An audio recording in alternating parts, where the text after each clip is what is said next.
Hey Canucks fans, as expected, the Vancouver Canucks have signed defenseman Travis Hamonic to a one-year deal worth $1.25 million.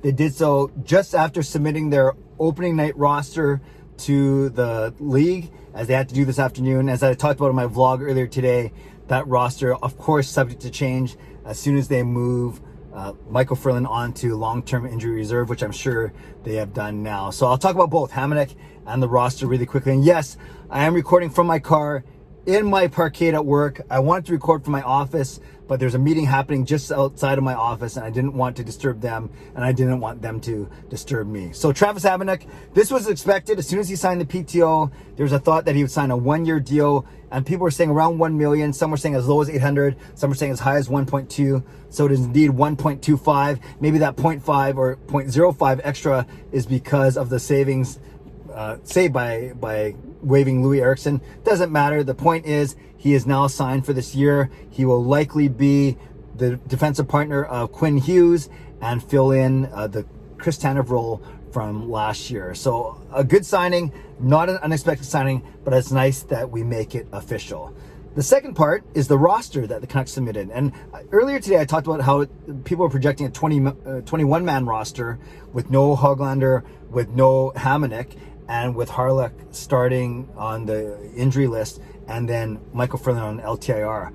Well, they actually went with the 22-man roster, all the guys I talked about earlier today, and Jayce Haryluk. And of course, Hamonic and Hoglander weren't on that roster. So now Hamonic is signed. So now that makes it 23 guys. So one guy is going to have to come off for Nils Hoglander to dress tomorrow night. So it's going to be one of the three injured guys, then one of the three guys missing from practice. And that was either Jayce Haryluk, it would be Jordie Benn, who missed his second day of practice, or, and I hope this isn't the case, it could be JT Miller. And we don't know what he's out with, why he missed practice today. Rick Dhaliwal tweeted that it's not serious and it's not expected to keep him out for long, but we don't know if that actually keeps him out from tomorrow night's season opener against Edmonton. The Vancouver Canucks tweeted pictures of all of them boarding their flight or on the airport on the tarmac, walking to their airplane, their chartered flight, and there are no pictures of JT Miller. Of course, there's only pictures of 6 guys total. It was like Gaudette, Besser, Hughes, Horvat, Schmidt, and Holtby. So only 6 of the 22 or 23 guys were pictured, or 24 guys, but JT Miller wasn't one of them. So speculation is rampant that he might not play. So I doubt though that he's going to be the one that starts on the injury list. I hope not, but especially if Rick Dhaliwal says it's not serious. So I fully expect, like I said, Jayce Haryluk to come off of the injury list, or Haryluk or Benn to come off of the active roster tomorrow night, be placed on the injured list, so that Nils Hoglander does indeed join the team listed on the roster and playing tomorrow night in Edmonton. So there we go, Canucks fans. Roster is set with a few modifications coming up. We'll just see what that modification is. And of course, the biggest news, Travis Hamonic officially signs his one-year deal with the Vancouver Canucks for $1.25 million.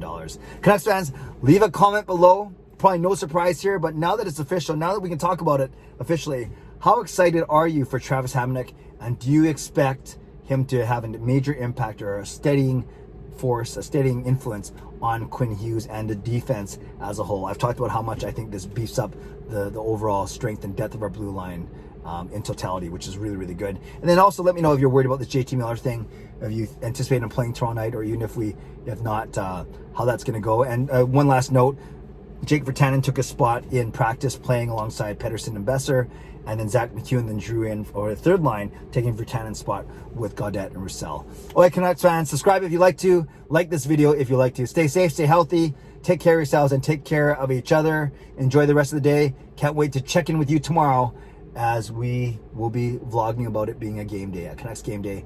So excited. God bless, and go Canucks go.